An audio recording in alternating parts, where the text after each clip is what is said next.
Udah didoain. Bisa balik lagi ya, Dok ya? Apa? Bisa begitu ya?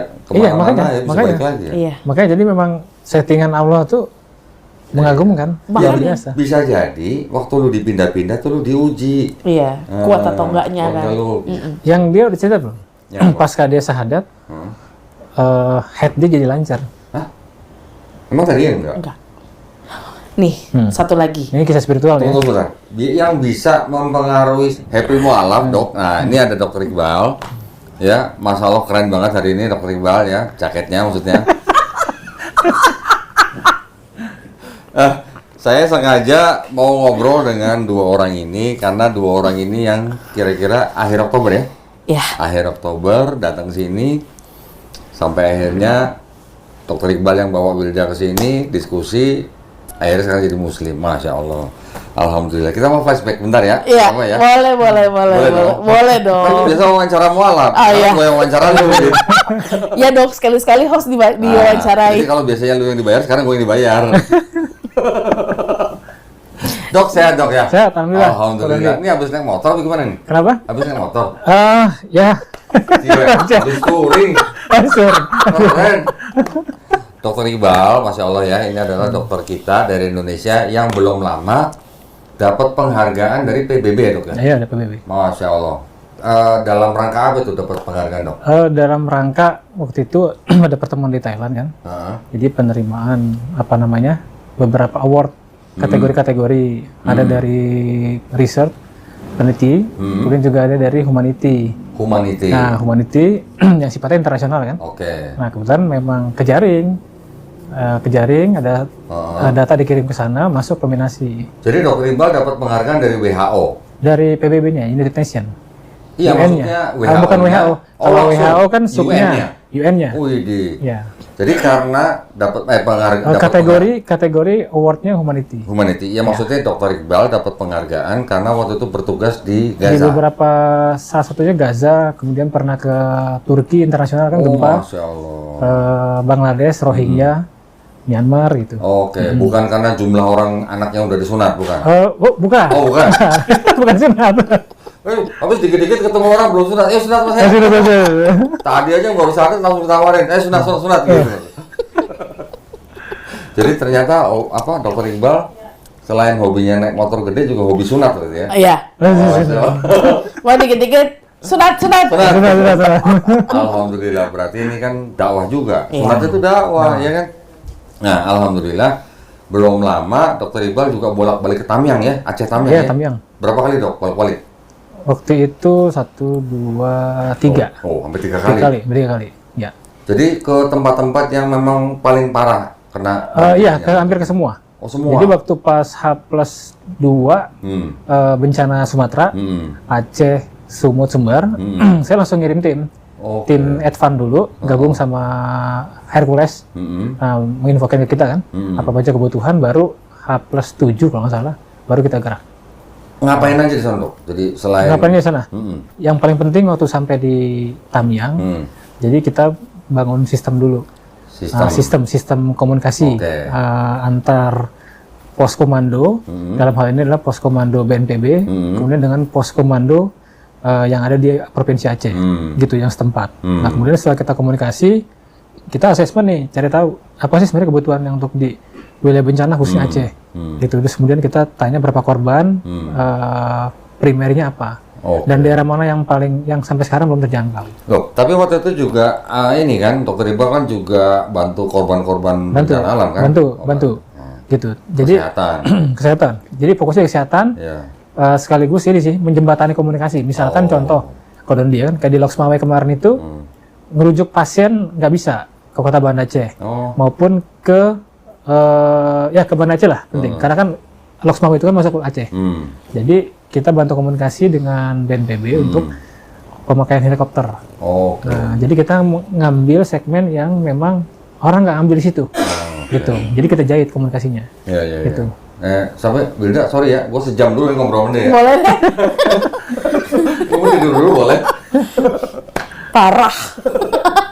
Masya Allah, alhamdulillah. Jadi Dokter Iqbal selain udah dapat penghargaan dari PBB, Masya Allah ini sebuah prestasi juga ya. Karena bawa nama bangsa juga ya, Dok ya. Nah, Alhamdulillah. Jangan lupa makan-makan ya, Dok ya. Siap. Oh, siap. makan. Nah, ceritanya kita mau flashback sedikit ya. Dokter Iqbal ini kan boleh dikatakan belum lama ditugaskan di Rumah Sakit Umum Daerah Kramat Jati. Kramat Jati, itu ya. Terus kenal sama Suster Gendut. Suster Gendut. Oke. Terus berapa bulan kenal sama Dokter Iqbal waktu itu sebelum sini? 1 bulan. Baru 1 bulan? 1 bulan. Dua kan Dokter Iqbal itu masuk itu di 22 September. Gue sampai hafal. Kesininya itu. Perhatian banget sih. Gue tuh hafal banget tuh dengan kayak gitu-gitu tuh gitu kan. Yeah. Masuk di 22 September. Ya kan? Di 22 September terus pas kesininya itu di akhir Oktober pas sebulan. Baru sebulan. Oke, kok bisa sedekat gitu? Maksudnya bisa komunikasinya bisa ngeplong begitu? Nggak tahu ya, mungkin itu gue juga nggak tahu apa yang ada dalam dirinya dia sampai gue trust gitu. Karena mungkin lebih ke awalnya tuh gue udah galau banget kan sebelum-sebelumnya udah cari tahu dan tambah lagi. Jadi sebelum dia masuk itu kan dikasih tahu lah, ya kan? Ada nih namanya Dokter Muhammad Iqbal El Mubarok gitu kan. Namanya harap banget ya. Ya kan? Terus namanya ngeri nggak sih? Namanya ngeri banget lah. Akhirnya gue carilah di LinkedIn. Gue kan suka stalking kan. Dapatlah di LinkedIn. Oh ternyata Instagramnya ini gitu kan. Terus ternyata Facebooknya ini. Ya kan, terus akhirnya gue cari udah profil segala macam. Gue lihat lah fotonya segala macam gitu kan. Sampai kan temen-temen gue gini, lo sebenarnya mau ngelihat buat jadi partner baru atau mau ngapain sih Dut gitu kan? Jangan-jangan lo nyari foto dia lagi dugem kali, ya kan? Enggak. Lo kan waktu itu masih dugem kan? Masih, kan? gitu. Ya udah singkat cerita, terus ternyata dia adalah relawan Gaza. Ya udah gue tanya seputar Gaza saat itu, kenapa mesti ke Gaza? Kenapa banyak gitu kan? Itu pertanyaan sebenarnya kayak pertanyaan kata pembuka ya, gitu. Sampai akhirnya gue cerita, nggak tahu kenapa gue bisa stres, gitu. Padahal sama dokter-dokter sebelumnya juga nggak pernah sampai ngobrol sedalam itu ya. Nggak, tapi lu kecewa nggak? Sempat kecewa sama Dokter Iqbal nggak? Enggak. Karena dia nggak dugem? Enggak lah. Oh, enggak. Justru kan katanya Dokter Iqbal kan waktu itu lu masih bisa pasang status lagi nyekek botol katanya. Itu kan setelah kita udah ngobrol, gue lagi pasang status gitu kan. Kayaknya oke tuh cekek botolnya gitu. Tapi nggak dugem? Enggak lah. Oh, enggak lah. Karena gini loh, kan gue udah stalking ya, kan nggak mungkin ya. Gue kan tahu diri lah, gue nanti yang ada gue nyampe di situ gue didoain, didakwain, pusing kepala gue.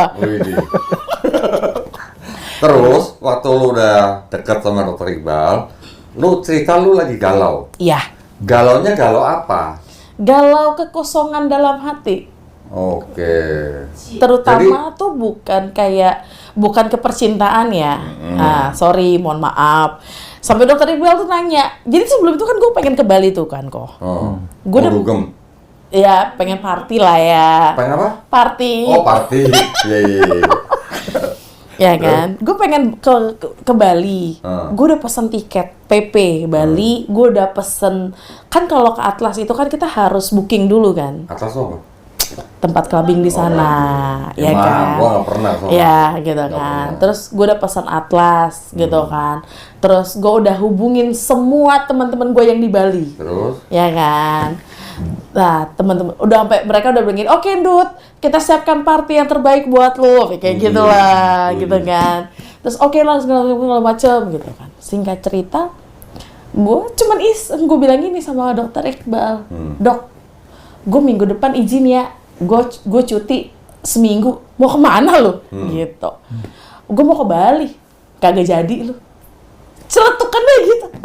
Oh, Dokter Iqbal bilang kagak jadi gitu. Oh. Nggak jadi lo, nggak akan pergi lo ke Bali. Taruhan sama gue, kayak gitu. Oh ya? Terus? Pede banget lo, gue bilang. Karena kan dia yang ngasih cuti. Ya enggak, bukan dia. Bukan dia.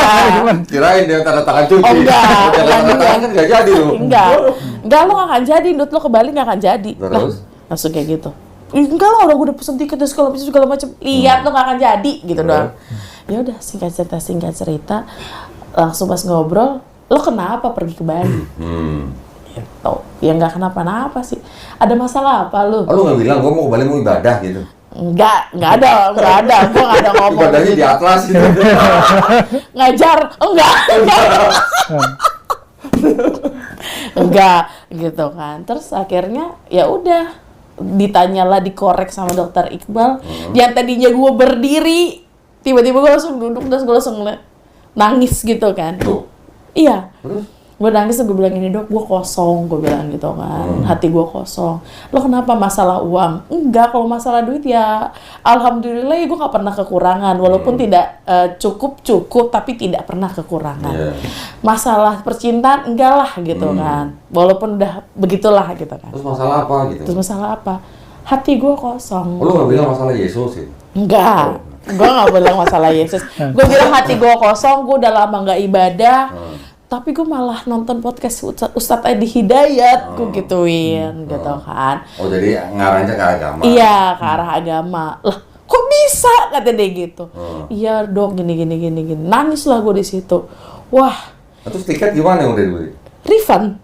Refund. Tapi yang tiket Atlas nggak bisa kan? Oh. Iya kan? Lumayan wah ternyata. Berapa duit?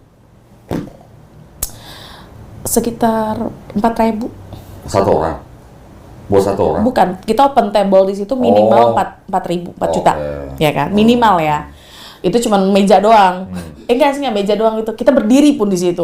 Nggak dapat yang VIP. Kalau yang VIP minimal bill itu 35 juta. Ya kan? Itu pun berdirinya itu standing gitu doang. Gitu. Itu minimal 4 juta. Ya udahlah gitu. Singkat cerita, terus nggak lama dari situ, udah gue merasa keagamaan, gue kosong, gue bilang. 1 tahun 5 bulan gue nggak ke gereja, tapi sekalinya gue ke gereja gue kosong, gue malah nonton Ustadz Edi Hidayat, gue ngamuk dan segala teman gue ngamuk gitulah. Stop, tunggu sebentar, gue konfirmasi sama dokter Iqbal dulu. Benar dok, nggak cerita gitu? Iya, betul. Waktu dia bilang mau ke Bali ke atas gitu, dokter nggak minta ikut, kok ikut gitu nggak? Enggak. Oh enggak. Jadi gini kok, waktu pas kemarin dia cerita itu. Apa? Jose yang benar dong, tolong. Lah kan gua nanya ya? Iya benar. Lah siapa tahu ya? Terus Jadi, kan awalnya Wilda ini kan sering nanya-nanya kan tentang Gaza dia. Oh. Nah, aku jelasin kan awal-awal kita ngobrol tuh. Nah terus kemudian kan saya sering ngeledekin status dia. Wah kaget juga. Perawat botol. Perawat dulu berani banget nih. Pas ini kan status dia kan banyak diliatin sama manajemen segala macam kan. Udah. Pas dia lagi party kan, lagi megang nyekek botol kan. Kayaknya enak tuh nyekek botol ya. Malam-malam tuh jam berapa ya? Jam 12 atau jam 1? Pagi ya? Pagi. Emang boleh gitu? Karyawan pemerintah gitu emang boleh? Kan gue hide. Jadi, saya respon kan dia. Ketawa udah. Besok ngobrol dia. Tapi luar biasanya dia, walaupun dia malamnya dia main, tetap kerja kan profesional kerja. Iyalah. Masuk sesuai jadwal tepat waktu kan. Jadi walaupun hangover gitu tetap masuk kerja. Iya, tetap masuk gitu. Wah, orang menarik nih. Ceritanya ini kan di RSUD. Enggak, maksudnya di bagian apa? Bedah ya? Iya, poli bedah. Lewat jalan. Poli bedah. Poli bedah. Terus habis itu setelah lo cerita sama dokter Iqbal lo kosong. Iya. Terus gimana? Jawabannya apa? Bentar ya, Dut, lo pokoknya berada di tangan yang tepat dan di orang yang tepat. Sebenarnya, gue berani ngomong kayak gitu karena gue ikutin ritmenya dia. Nah, ini orang belak-belakan nih. Berarti kita harus masuk juga pakai belak-belakan juga kan. Nah, jadi kita ikutin ritmenya, kita ngikutin sesuai dengan ininya lah, eranya dia saat ini kan gitu. Jadi udah pas dia kayak begitu ya tak bawa santai aja kok. Makanya saya bilang udah tenang aja, lo di bawah naungan orang yang tepat. Udah gitu sebenarnya guyon aja. Guyon aja tuh. Dari itu baru masuklah ke Bali tadi. Udah aku mau ke Bali gitu kan. Mau ke Bali pakai segala. Iya nih udah pesan tiket nih. Bahkan udah ngajak temennya dia. Alah nggak jadi tuh sebenarnya. Udah ngapain? Karena pas saya tanya maksud dan tujuan ke Bali, dia pun nggak jelas. Alasannya pertama mau prospek calon nasabah. Pertama dia kan di Allianz nih. Nah kemudian yang kedua mau party. Mau party sama teman-teman. Saya bilang, lu galau kemarin. Cerita sampai terseduh-seduh ya. Sekarang tiba-tiba mau ke Bali, itu bukan solusi itu, gitu. Itu pelarian itu. Pelarian gitu. Yang ada ngapain ke Bali di sini aja mendingan. Kalau memang ini udah jauh-jauh di Bali kan gitu. Jadi saat itu memang saya bilang gitu sama dia, udah nggak jadi ya ke sana gitu kan. Jangan sampai malah tambah kacau nanti pikiran. Saya gituin kan kok. Gitu. Itu berarti tanggal berapa? Tanggal berapa itu? Gua di Oktober berarti itu? Gua udah pesen tiket ke Bali itu dari tanggal 20 Oktober sampai 27. 20. Soalnya 7 hari gua udah pesen tiketnya di sana. Dibilang gua udah pesen semuanya, hotel, hotel, pesawat, semuanya udah. Di Bali 7 hari. Iya. 7 harinya tuh di Atlas terus itu. Ya enggak sih. Jadi gua untuk di Atlas itu di hari kedua, hari ketiga lah gua ke Atlas. Tapi kan temen gue di sana kan banyak ya, gitu kan. Temen gue di Bali tuh banyak banget kan kok. Jadi mereka sudah mempersiapkan. Dari mana kok bisa banyak teman di Bali? Adalah gitu. Lu pernah jualan teh botol di Bali bagaimana? Yang biasa ngepang-ngepangin. Pantai. Sama tato temporer. Enggak lah. Adalah pokoknya gitu kan. Terus banyak lah temen gue di Bali. Ada sekitar 20-30-an orang lah. Gitu. Sampai mereka membuat ya udah nanti gini lah gitu kan. Ya udah membuat strategi bagaimana susunan acara, daily activity selama rundown acara selama Wilda di Bali gitu kan, di hari kayak gitu-gitu. Ya udah sampai seperti itu gitu. Singkat cerita pas itu bener dong nggak jadi ke Bali kok. Ya kan? Bener lu yang kan? mutusin nggak jadi? Iya. Akhirnya lu yang mutusin nggak jadi? Pertama, tiba-tiba biasanya nyokap itu tidak pernah melarang gue pergi kemanapun, ya kan? Gue mau pergi kemanapun, tiba-tiba gue ke Bali ini dia ngelarang. Gue mau bagaimanapun kalau nyokap udah ngelarang ya nggak jadi lah, gue nggak boleh gitu kan. Kan udah kemarin di 13 hari ke Semarang Jogja, jadi gue Juli kemarin, Juli Agustus itu. Semarang Jogja 13 hari, dugem juga? Enggak, gitu kan. Jalan-jalan aja Semarang Jogja, Solo Jogja gue 13 hari 13 tuh. hari? Solo Jogja? Iya. Tahun segini? Iya. Oh iya kan?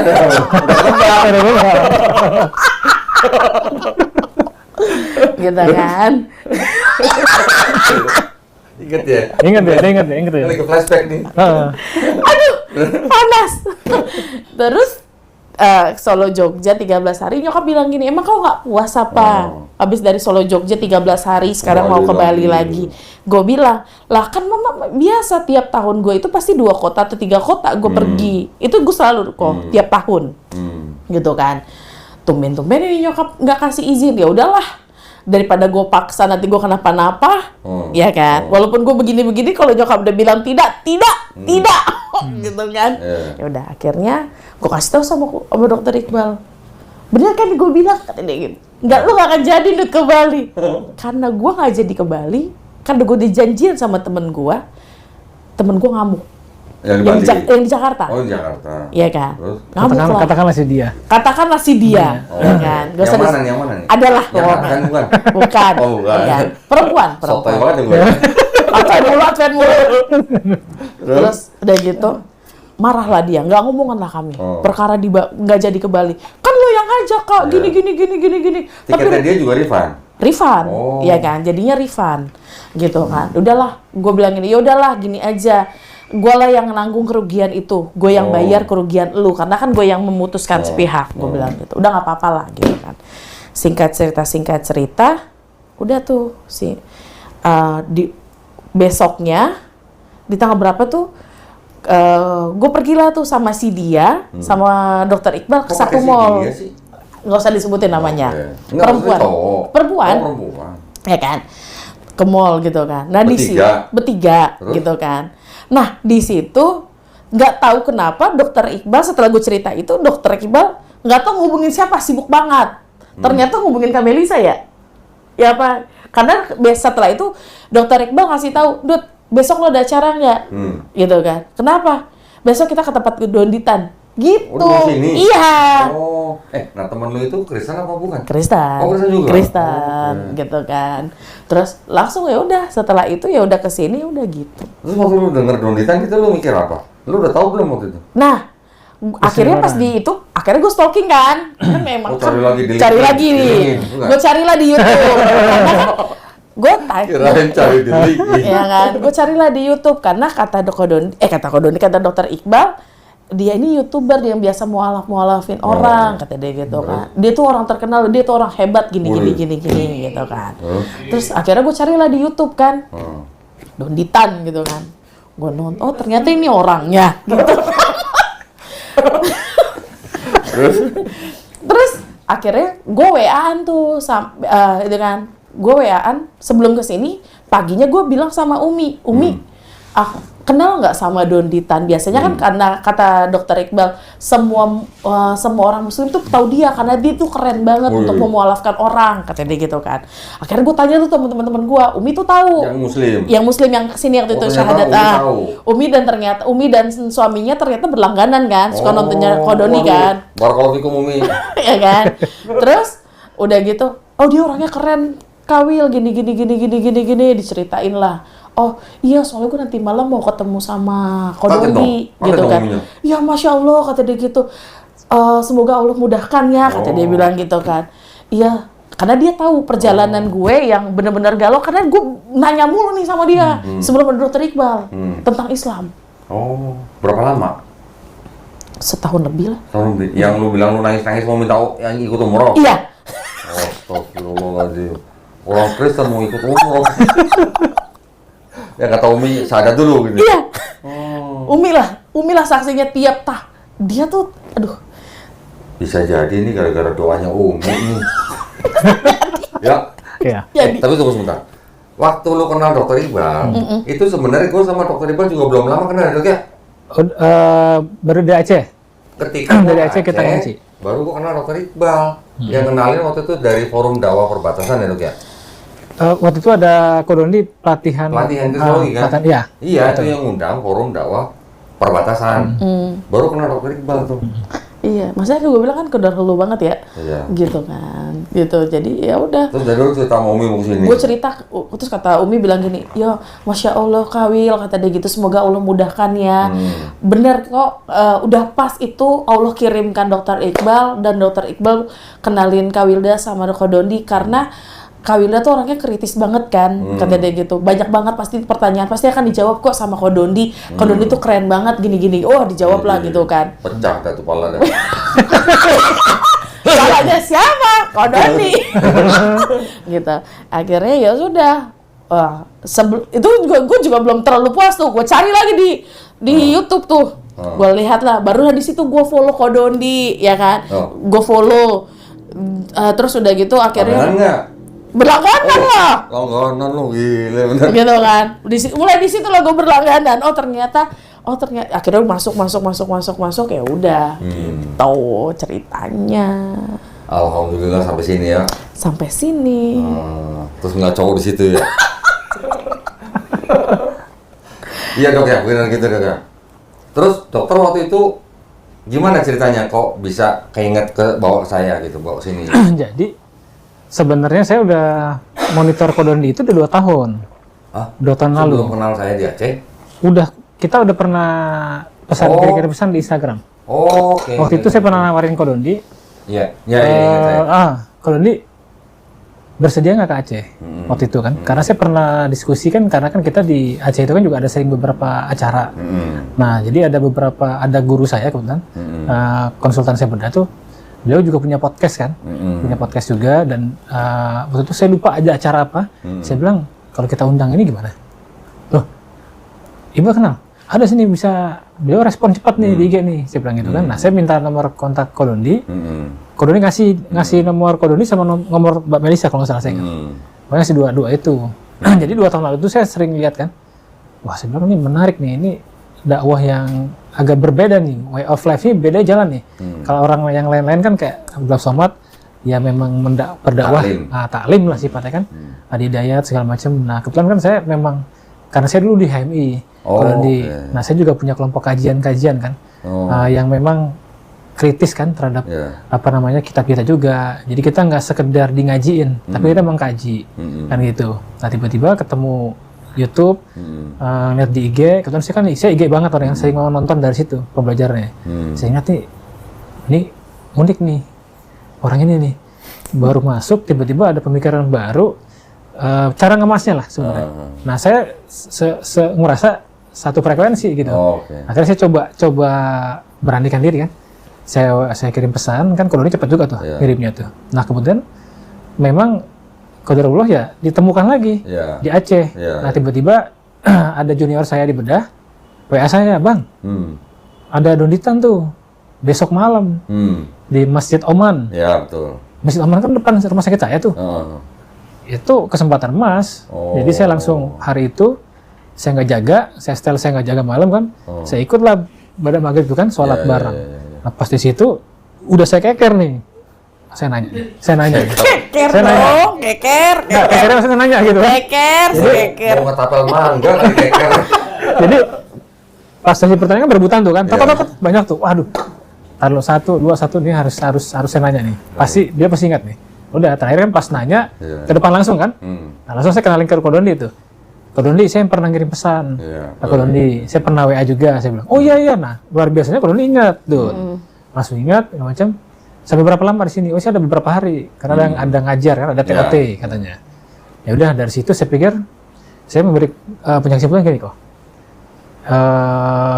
Itulah benar ada istilahnya kan kalau ini di Quran tuh namanya apa yang kau pikirkan, yaitu alam tuh akan menyambut gitu. Kau pengen ini, berikan konsentrasi penuh, itu akan terkabul. Nah waktu itu memang basic saya kan karena di kemanusiaan Kodondi ya.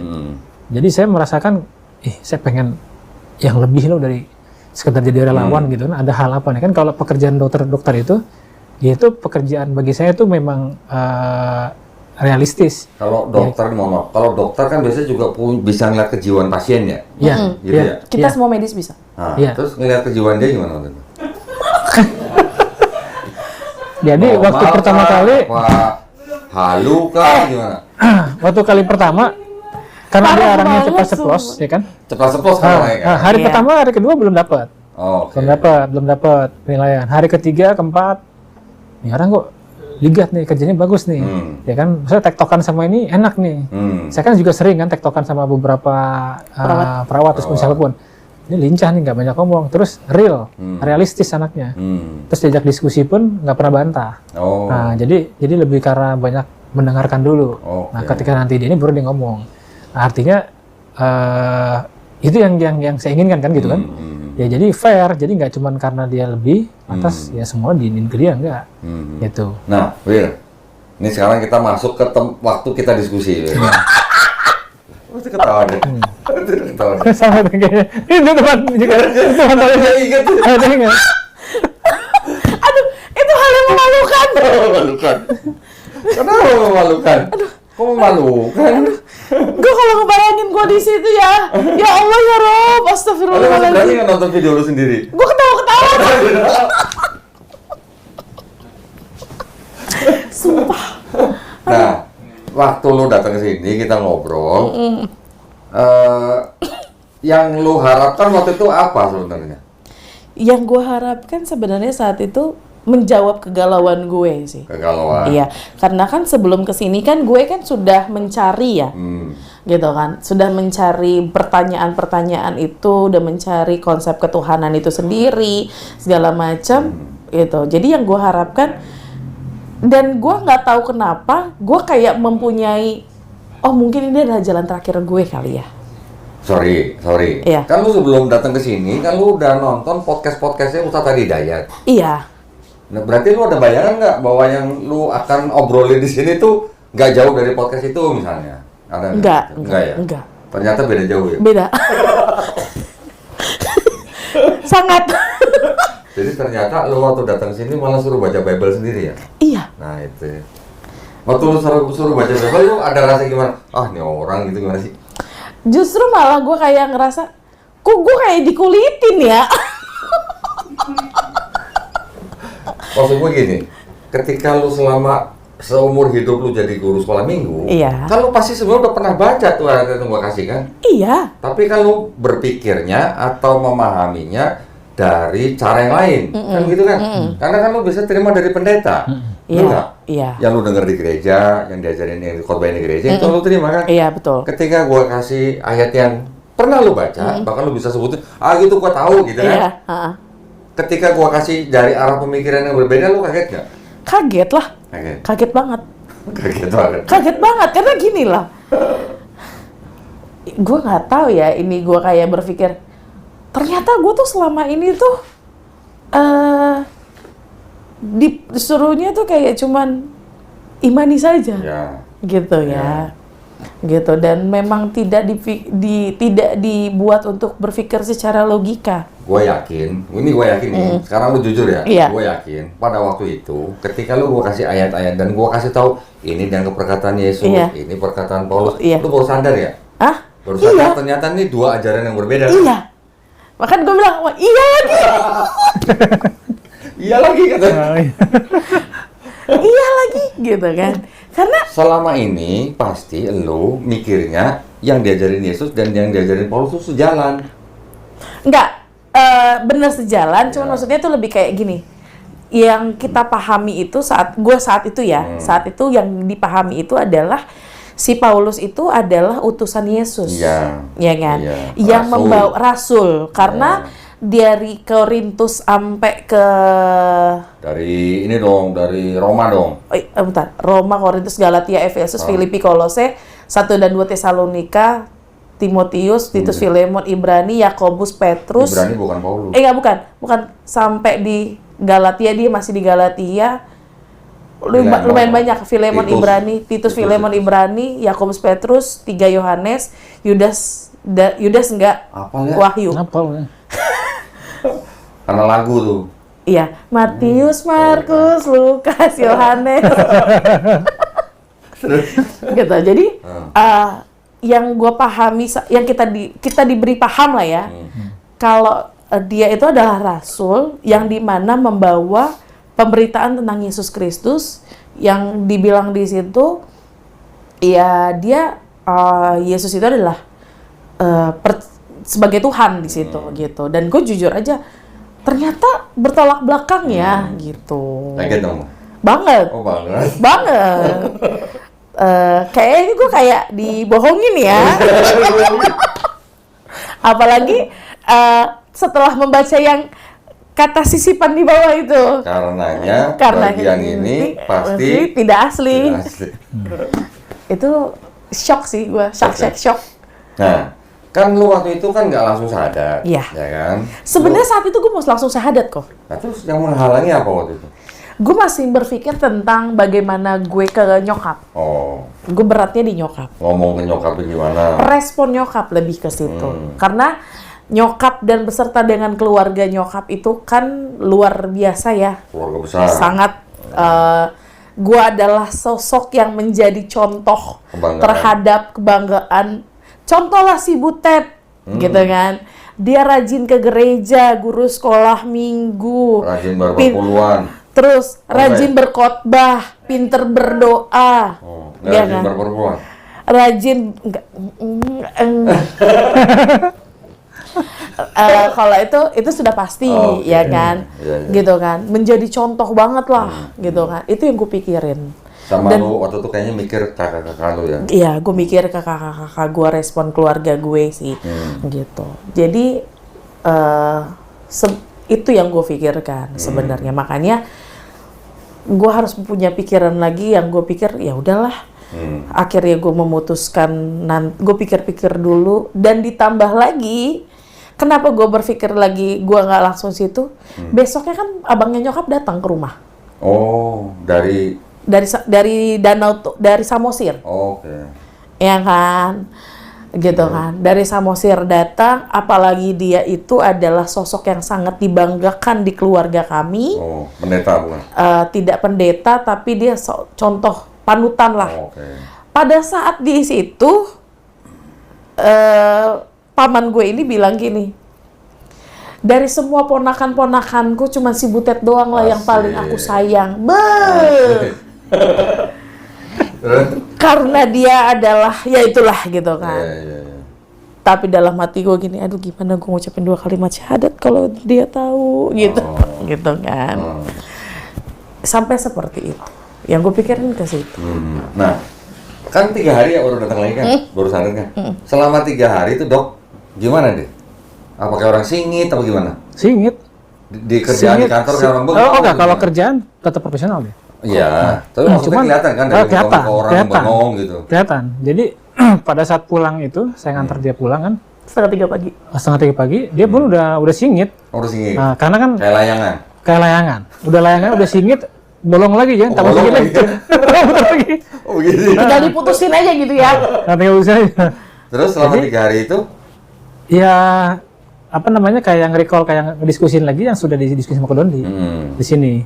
Gitu, dan dia bilang, saya udah ngucapin syahadat dalam hati. Ya nggak kayak gitu lah, saya bilangin. Ada semuanya, ada SOP-nya, saya bilangin. Nggak bisa dalam hati doang kayak begitu, nggak tanpa ada saksi, dan ada orang ahlinya nggak bisa begitu, gitu. Semua juga bisa dong kalau gitu orang bilang, saya syahadat gitu. Jadi kekuatan dia makin yakin dari hari ke hari, dia akhirnya menguatkan pas hari ketiga itu. Udah, dia bilang, dia langsung hubungi saya, dia bilang, dok temenin saya dok. Pas hari ketiga itu Wilda yang hubungin dokter untuk datang ke sini lagi? Iya, dia confirm, minta anterin, terus juga mau ngajak buminya itu kan, sahabat dia pengen disaksiin oleh orang-orang terdekat juga. Tapi belum ngasih KTP waktu itu kan?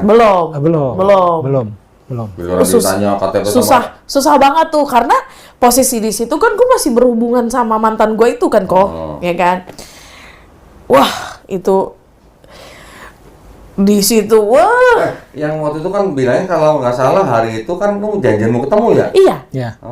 Jam 6 sore dia mau mengucapkan, ayo kita ketemu di kafe dekat rumahmu, kata dia bilang gitu. Jam berapa? Gue bilang gitu. Jam 6 sore. Waduh.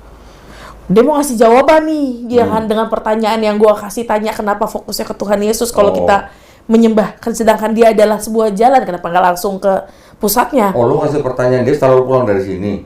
Iya. Oke. Jadi diskusi-diskusi gitu. Dibawa sama dia. Jadi pertanyaan gue lu terusin ke dia? Iya. Terus? Kan kocak. Itu sama kayak penatua waktu itu gitu juga. Penatua suami istri, istrinya nonton videonya Elia Miron. Habis itu istrinya nonton video reaction gue terhadap Elia Miron. Waktu itu kan gue ditodong sama Ngaji Cerdas. Setelah dia nonton video gue, stres. Setelah stres tau nggak? Stroke mata. Stroke mata itu apa dok? Stroke mata nggak ada. Ya stroke biasa. Tapi ya, hemiparesia. Tapi dia bilang kena matanya. Iya, kalau stroke itu ya jatuh ininya. Iya. Sebelah kayak gini. Sebenarnya bukan hanya ini, tangan juga sama, lemes. Nah dia ngaku dia stroke mata, dirawat 3 bulan, terus akhirnya setelah sembuh, baru dia nyuruh suaminya nonton video gua. Awalnya suaminya nggak mau, tapi dia akhirnya nyolong-nyolong gitu. Kalau di belakang suaminya dia nyetel video gua, tapi suaranya kencengin gitu. Akhirnya sampai suaminya denger, terus suaminya sadar, baru dia mau nonton. Setelah berapa lama nonton, dia nonton banyak juga video yang lain, terus dia ngajuin surat pengunduran diri ke gereja. Penatua nih. Penatua lu tugasnya apa penatua? Membimbing. Menjaga iman jemaat kan? Iya. Ini kan penatua kan duduk ke paling depan kan? Iya. Pakai jubah. Setelah dia ngajuin surat pengunduran diri ke gereja, kan nggak langsung diterima dong. Enggak. Ada apa? Dijadwalin dulu sama pendetanya untuk ketemu dia kan? Iya, konseling dulu. 3 hari sebelum dia konseling, dia kesini suami istri. Ngobrol di sini, buka-bukaan Bible semuanya. Kan gue juga kasih pertanyaan kan. Dia juga nggak usah jawab kan. Pas 3 hari kemudian dia ketemu pendetanya, pertanyaan itu terusin ke pendetanya kayak lu. Pendetanya juga nggak usah jawab. Pendetanya juga nggak usah jawab, cuma nyuruh penatua itu untuk ketemu teman pendeta yang bisa bahasa Ibrani. Tapi penatua itu udah tahu bahwa ini jawabannya nggak ada lah. Akhirnya tetap hari itu dia tetap keluar. Besoknya baru dia datang lagi ke sini, suami istri bersyahadat bareng. Wah itu suami istri itu mesra banget itu bener itu. Makan aja sepiring berdua itu. Bersyahadat bareng dok di sini. Alhamdulillah. Udah ada anak ya? Hah? Udah ada anak? Saya nggak nanya waktu itu. Nggak nanya. Tapi alhamdulillah setelah dia bersyahadat, begitu video itu muncul di YouTube, Pak RT di komplek dia joget-joget. Karena RT dan tetangga-tetangga dia taunya dia adalah orang Kristen yang sangat baik. Sangat baik dok ya. Jadi orang-orang Islam di sekitar dia taunya dia tuh orang Kristen yang sangat baik. Jadi ketika Pak RT-nya tahu nih orang Kristen ini masuk Islam di YouTube gua, Pak RT joget-joget. Nah, gua suruh si Pak penatua itu suruh ngerjain Pak RT. Gimana caranya? Subuh-subuh Bapak ketok rumahnya Pak RT. Ngapain Pak? Ngapain kok? ketok-ketok ajak sholat subuh di masjid gue gitu. Pak RT-nya makanya joget-joget. Oh itu, tapi dia gitu, dia juga meneruskan pertanyaan gue ke pendeta. Gue teruskan lah, karena kan dia adalah S3 teologia ya. Wih, ngeri. Iya. Mantan gue tuh adalah S3 teologia. Terus? S3 itu dokter ya? Iya, MTH. MTH S2. Pokoknya dia udah S3-nya. Iya, ya kan? berarti dokter. Iya, dokter, iya. ya kan? Terus dia juga evangelis. Oke. Jadi gue meneruskan pertanyaan itu dan dia bilang gini, ini pertanyaan lu kagak bisa gue jawab via telepon. Kita ketemu. Harus dijelasin. Ya harus kan? pakai ayat. Ya harus pakai ayat. Gue bilang gini, aduh gimana lah ini. Akhirnya gue nggak mungkin dong gitu kan. Kayak gini-gini tuh nggak akan selesai menurut gue ya kok. Gitu. Apa gue bilang, gue telepon lagi Umi udah nyampe rumah tuh. Gimana Mi? Gitu kan. Terus kata Umi, aduh gimana ya Kamil, aku mau bilang Kamil lu suruh astagfirullahalazim, bisa nggak ya? Nggak bisa. Suruh istighfar kan? Gue harus memutuskan gitu kan. Udah lah Mi, gue harus putuskan sekarang. Umi siap-siap aja, gue bilang gitu. Dan gue bilang pulang dulu baru sih. Iya gitu. Dan gue WA dia dong. Gue bilang gini, Bang, kita nggak bisa ketemu. Gue bilang gitu. Pertanyaan ini gue pernah nanya beberapa tahun yang lalu dan lu nggak bisa jawab. Lo cuman bisa pakai asumsi dan pakai ya begitulah gue bilang gitu kan. Dan gue hari ini mau mengikrar 2 kalimat syahadat. Sore itu lu bilang? Sore itu gue bilang. Gue bilang gitu. Kata dia apa? Terus dia bilang gini. Jangan dulu. Gitu. Enggak, dia ngomong gini. Gue nggak percaya. Ya kan. Akhirnya ya sudah. Akhirnya gue kesini. Nggak berapa lama. Itu kan tanggal 3. Tanggal 5 gue foto dong. Gue videoin. Gue kirimlah video gue waktu ini. Mengucapkan 2 kalimat syahadat. Gue kirim ke dia dong. Nih, gue gituin kan. Wah. Terus lu ditenggi nggak? Enggak. Dia bilang gini, gue nggak pernah percaya, gue nggak akan pernah menganggap lo udah memeluk Islam. Kata dia, Bang, gue udah meluk Islam. Gue bilang gitu, nggak mungkin kita lanjut. Gue gituin, udah gila lu, gue gituin kan. Kalau lo memang lo mau ya lu sama gue bilang gitu. Kalau orang digituin dia akan gini, dalam nama Yesus. Enggak. Kita ketemu, katanya dia bilang gitu kan. Kita ketemu. Akhirnya ketemu lah gue sama dia di tanggal 5. Ketemu. Ya udah, gue jemput loh, kata dia gitu kan. Gue jemput, terus dia dijemput ke rumah. Akhirnya kami ke kafe dekat rumah. Dijemput. Dia bilang gini, Bang, ini gue yang sekarang. Waktu itu belum pakai jilbab kan. Ini gue yang sekarang. Gue kasih tahu lah. Gitu-gitu kan. Terus dia bilang, enggak, gue gak percaya. Lo udah gila, kata dia gitu. Gue udah murtadin banyak orang, malah lo kesana.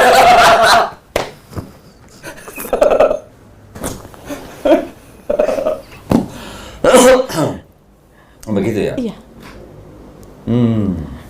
Emang kenapa sih harus ke situ, kata dia gitu. Panjang ceritanya, nggak bisa lagi gue jelasin. Intinya, tonton aja video gue bilang gitu. Nggak, udah panjang ceritanya, nggak bisa lagi gue jelasin, gue gitu.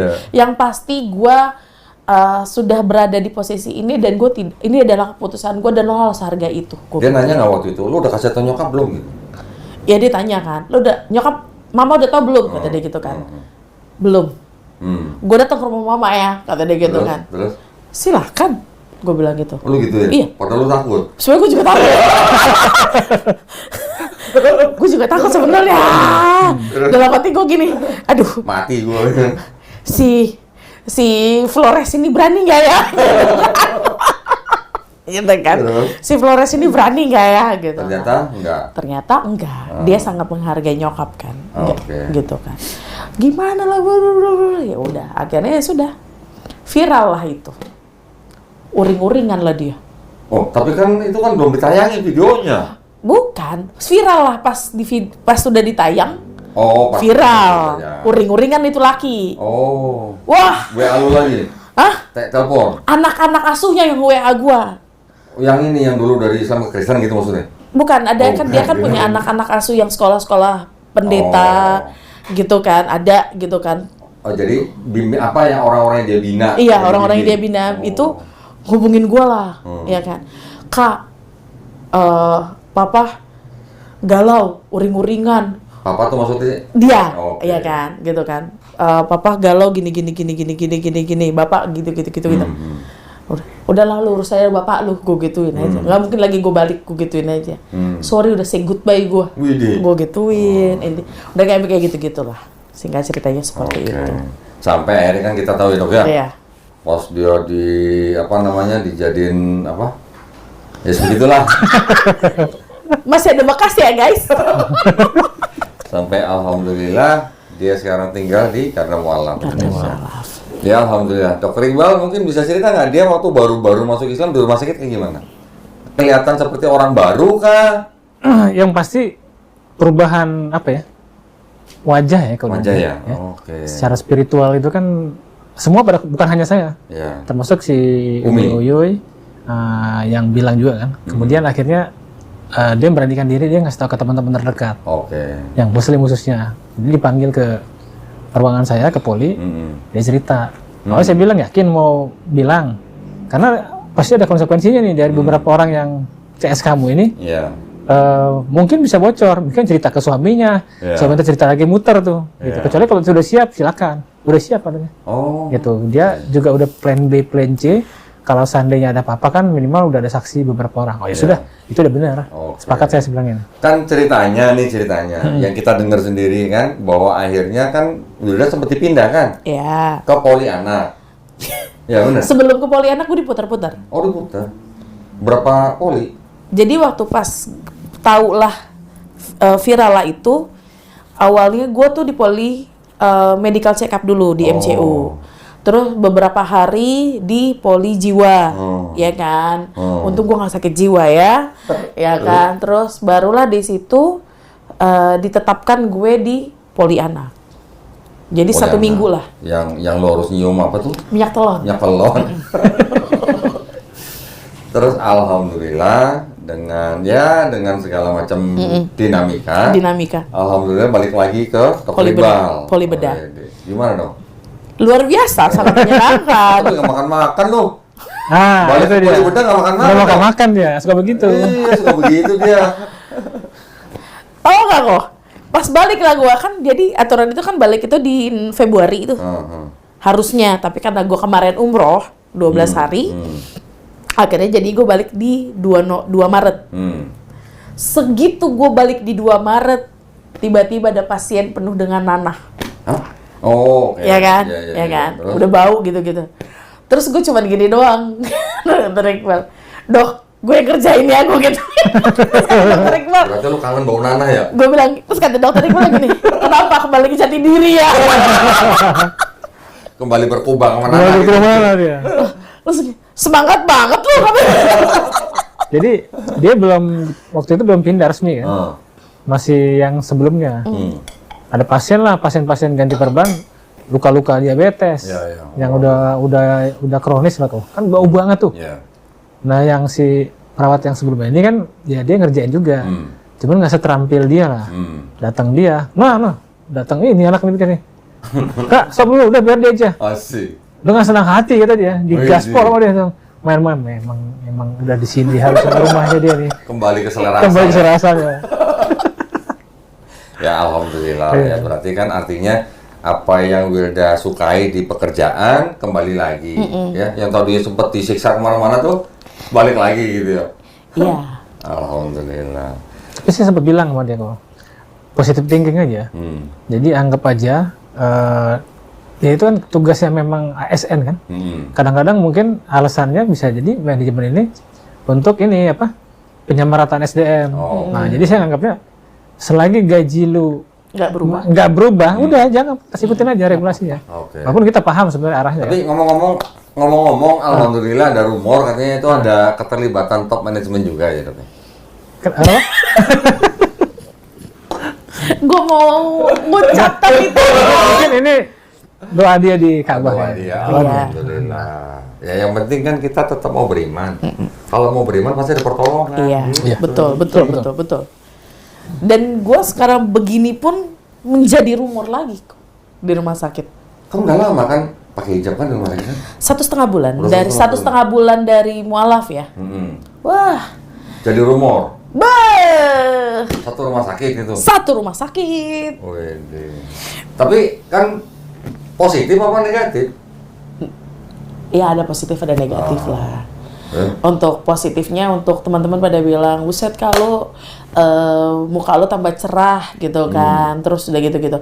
Negatifnya, jadi pas gue lagi posisi lagi di poli anak, keluarlah gue, terus atasan gue yang sepupunya bibi gue itu, dia duduk di pintu luar, dia lihat gue pakai jilbab kan, dia langsung ngarahin handphonenya terus langsung foto gue gitu, dan gue langsung ini set. Ketangkap nih, tapi gue nggak mau tegur. Gitu. Setelah dia tahu gue lihat dia langsung main handphone dan gitu. Gue tuh dia ngirim ke bibi gue, iya kan. Tapi gue nggak mau tegur. Maksud gue ya sudah. Pas lu sadar lu di foto, tangan lu begini apa begini? Enggak, gue cuma begini doang. Begini atau begini? Iya. Gitu. Atau begini ya. Begini. Gitu. Tapi alhamdulillah ya, 1,5 bulan akhirnya mengenakan hijab di rumah sakit. Iya. Jadi sekarang panggilan lu di rumah sakit yang tadinya suster gendut sekarang jadi ukti apa jadi apa? Jadi ukti. Cie, ukti Wilda. Kadang-kadang dipanggil Bu Haji. Hah? Haji, asik. Assalamualaikum Bu Haji. Lu udah didoain itu berarti. Iya. Udah didoain. Bisa balik lagi ya dok ya? Apa? Bisa begitu ya? Iya, makanya. Balik lagi ya? Iya. Makanya jadi memang settingan Allah tuh mengagumkan. Makanya. Biasa. Bisa jadi waktu lu dipindah-pindah tuh lu diuji. Iya, kuat atau enggaknya kan. Yang dia udah cerita belum? Yang Pasca dia syahadat, head dia jadi lancar. Hah? Emang tadi enggak? Enggak. Nih, satu lagi. Ini kisah spiritual ya. Tunggu sebentar. Yang bisa mempengaruhi siklus head itu bukan pikiran dok? Iya, pikiran juga Ya kan? mempengaruhi. Makanan juga. Makanan juga. Makanan. Jadi multi faktor lah. Oke. Mungkin pikiran lu waktu itu tenang, terus nggak pengen makan babi lagi, jadi lancar mungkin ya. Mungkin ya. Kok gue mau merujuk agak-agak seleweng nih. Jadi gue tuh kan memang haid gue itu kan gue memang punya sakit hormonal kan dok. Eko. Gitu kan. Dan gue punya sakit, gue mengkonsumsi sampai saat ini mengkonsumsi obat hormon, ya kan. Singkat cerita, gue tuh bisa nggak haid 6 bulan. Hah? 6 bulan nggak haid? Nggak. Terus? Nanti setibanya gue haid 150 hari, 125 hari, itu haid full. Haid terus itu? Haid terus. Oh. Itu dari pertama kali gue haid dari gue SMA. Begitu terus, ya kan. Singkat cerita, gue nggak tahu apa yang terjadi dalam diri gue. Sebelumnya itu di 2024 ke 2025 itu gue haid 118 hari. Tidak berhenti. Karena gue sebelumnya 6 bulan tidak haid. Terus? Syahadat lah gue, memeluk Islam lah gue nggak tahu ya. Berhentilah gue makan daging itu, ya kan. Alhamdulillah, subhanallah, haid gue lancar. Tiap bulan. Dalam waktu berapa lama setelah syahadat itu? Langsung. Langsung? Dari November gua sampai detik ini kok, tiap lancar. bulan gua haid lancar. Masya Allah. Ya, saya berani dulu. Berapa bulan? 4 bulan.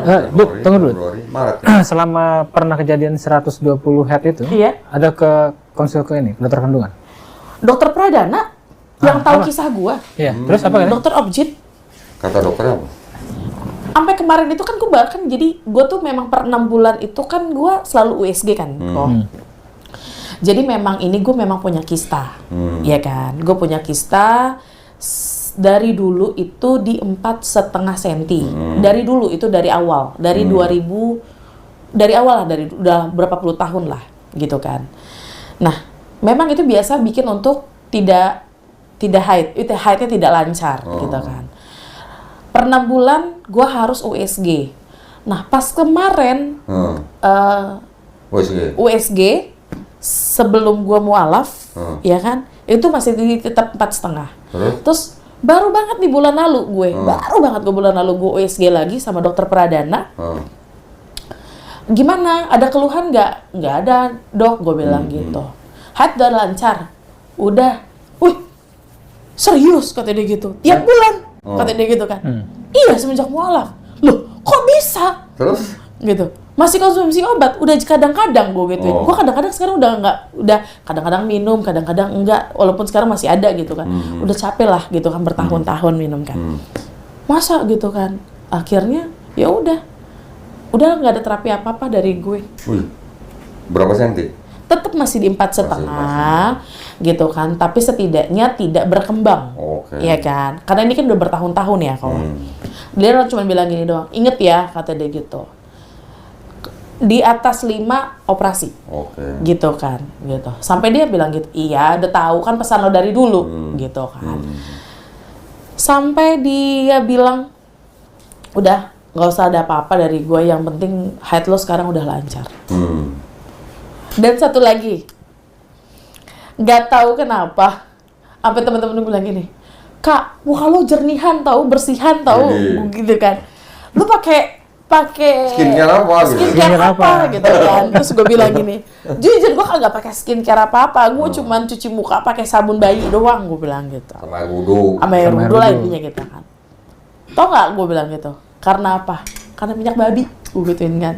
Gue udah nggak, kan minyak babi bikin jerawatan kan. Gue udah nggak menyentuh itu, jadi muka gue kinclong. Oh, bisa jadi di situ ya? Iya. Iya kan. Terus tambah lagi berat badan gue turun lagi. Iya kan. Total sekarang udah 15 kilo gue turun. Target? Target masih banyak. Masih banyak. Masih banyak ya, Wak. Tuh ya.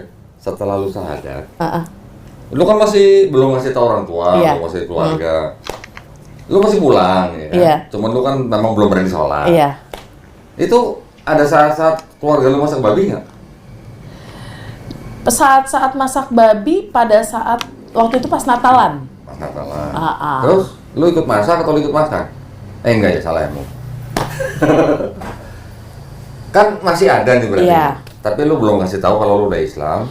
Itu udah. Natal kan tayang ya? Natal kan tayang, mereka udah tahu. Kan gue dari tanggal 10 November gue ngasih tahu ke mereka. Iya, enggak, maksud gue selama masa itu. Masa pas kapan? Iya, dari syahadat sampai sebelum video tayang ya pokoknya. Sebelum video tayang? Oh enggak, cuma pas di Natalan doang itu. Pas di Natalan.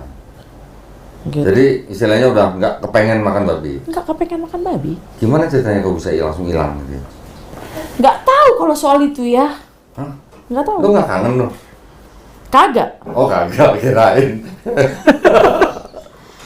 Sama juga dulu gitu. Nggak langsung kepengen. Hilang. Nggak kepengen sama sekali. Langsung ya? Langsung hilang ya? Sama saya juga dulu gitu. Nggak inget malah. Nggak kepengen. Walaupun sekarang tuh diledek-ledekin kan. Kayak pas kapan tuh sama temen-temen nggak kepengen loh. Kalau soal ledek-ledek kan, gue boleh dikata, gue dulu kalau ngeledekin temen gue yang apa ya, yang Islam, kadang-kadang juga kurang sopan gitu gue. Kan dulu kan sering kan Sunmori kan, Sunday riding, borong-borong jalan-jalan, yang gue ajak apa? Ayo makan di apa namanya, mie di kota lah gitu. Tenang aja halal kok, babinya udah disunat gitu. Dulu saya sering ngeledekin teman-teman muslim yang Sunmori begitu. Giliran saudara muslim ganti aja diledekin. Tapi udah sama sekali nggak kepengen loh bener. Sama juga. Lu juga ya? Tapi ingat rasanya kok. Rasa sih ingat lah. Rasa inget lah. Gua kalau ngumpul sama teman-teman gue yang masak itu babi. Mel. Itu rasanya sebenarnya rasanya biasa aja dong. Iya. Biasa aja. Manis aja. Gurihnya luar biasa. Gurihnya mungkin teknik masaknya enggak? Enggak. Oh enggak? Enggak. Enggak tahu dokter Iqbal mau saya ikutan. Enggak. Itu memang dia kalau udah samcan, udah. Samcan. Iya kan? Gurih. Gurih kan bumbu kan? Enggak. Bukan. Dari tekstur dagingnya udah membuat dia menjadi gurih. Tahu banget ya dia. Kan gue kalau misalnya ngumpul sama teman-teman kan gue yang masak. Oh, yang masak. Iya kan, gue yang masak. Iya, padahal gampang bumbunya tuh. Oke, jadi alhamdulillah ya. Kita udah dengar flashbacknya Wilda yang mungkin penonton juga belum denger nih. Ya, ini kan belum denger nih kan. Penonton mungkin nontonnya ketika lo lagi diskusi. Tapi kan sebelumnya, sesudahnya, perjuangannya. penderitaannya, ya kan? Penderitaannya luar biasa, guys. Tapi kan ada nikmatnya juga. Iya. Itulah makanya gue bilang Allah tuh keren banget. Lu umur 12 hari coba. Kurang apa? Saya umur aja cuma 9 hari, dia dapat 12 hari. 12 hari. Makanya. Lebih murah lagi dari gua. Dia cerita. Sekarang jadi BA nih. Oh iya. Brand ambassador. Benar Mas. Yang dia cerita belum? Yang dia nangis-nangis di makam Rasul. Oh iya udah. Udah. Waktu pulang umroh dia udah cerita di sini. Udah. 2 hari gua nangis mulu. Ya alhamdulillah. Pokoknya semuanya disyukurin aja. Iya. Tapi tetap gue bilang Allah tuh keren banget karena gini, di balik semuanya ini gue dar-der-dor ya gue bilang dari gue perjalanan gue galaunya gue gitu kan, terus Allah kirim Dokter Iqbal dan segala macam, terus gue syahadat, terus pertempuran antara gue keluarga batin dan segala macam. Allah kasih hadiah yang luar biasa. Umroh. Iya. Itu apa ya? Penghargaan. Iya. Nah, lu udah dikasih iman Islam aja, itu artinya Allah sudah kasih penghargaan yang paling tinggi buat lu. Ya. Tuh. Apalagi pas waktu di Raudhah itu, wah. Jadi selama 6 tahun pengen umroh baru kemarin tuh ya, ke Jabah tuh ya. Nangis mulu gue di sana.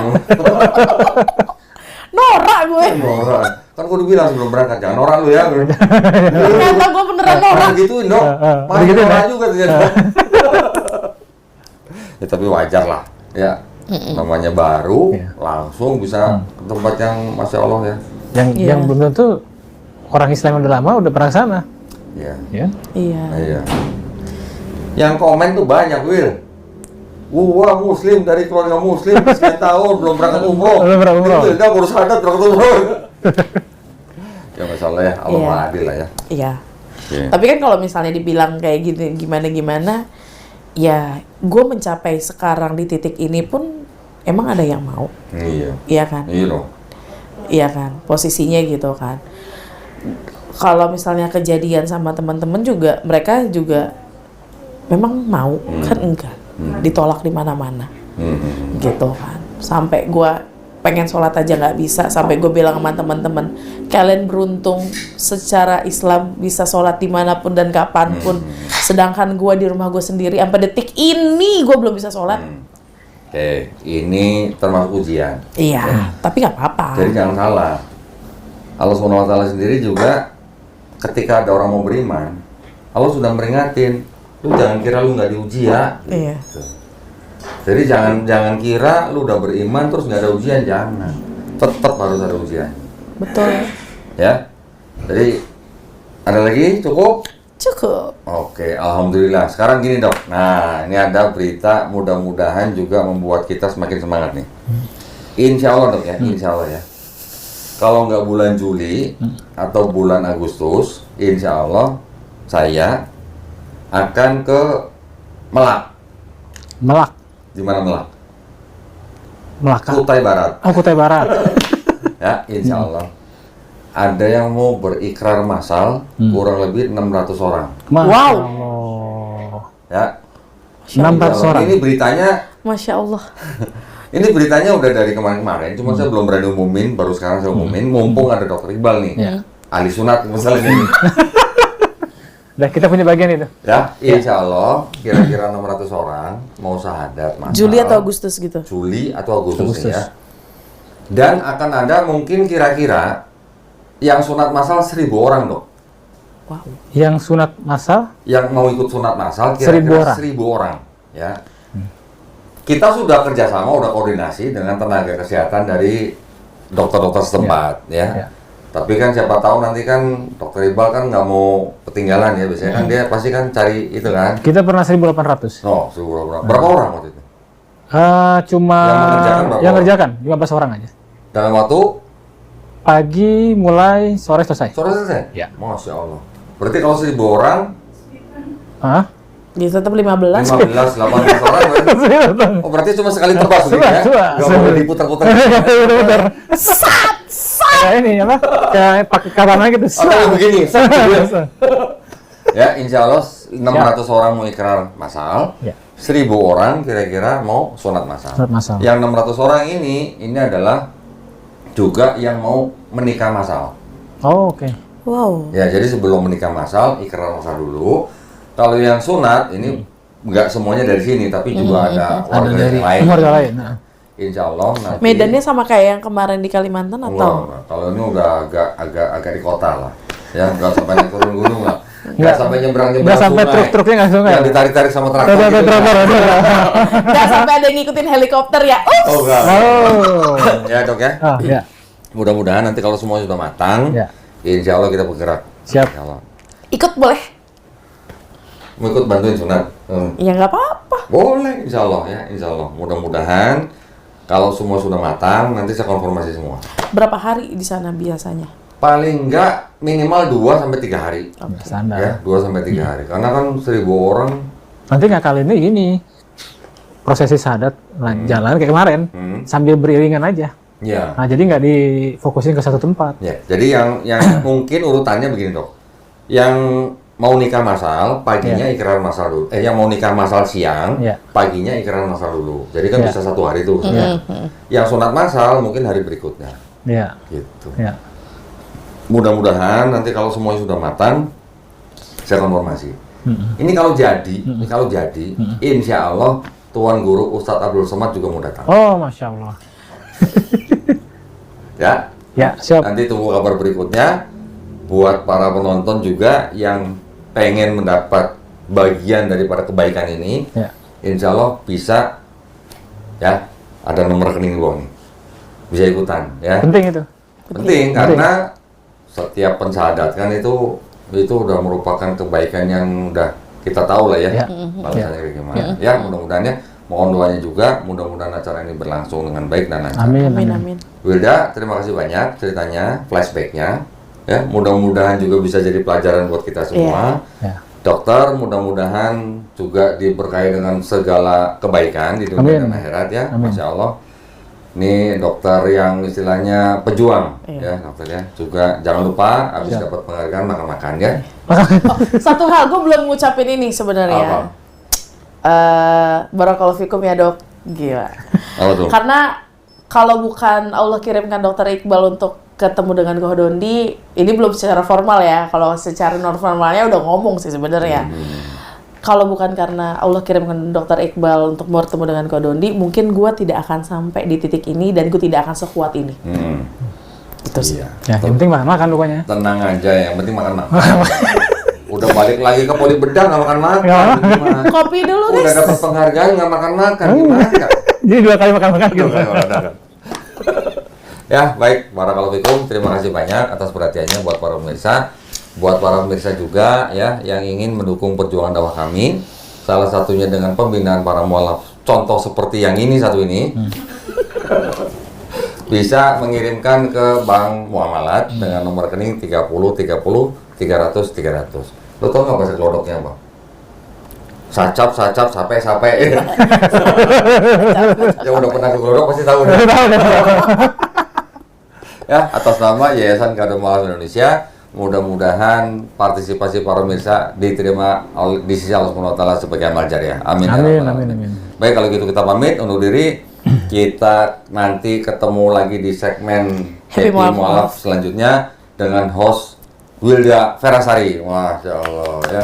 Baik, terima kasih. Wabillahi taufiq wal hidayah. Wassalamualaikum warahmatullahi wabarakatuh. Waalaikumsalam. Dari teman, karena sering lihat teman sholat, sering lihat teman ngaji. Saya pergi dari rumah, saya udah bulatkan hati untuk masuk ke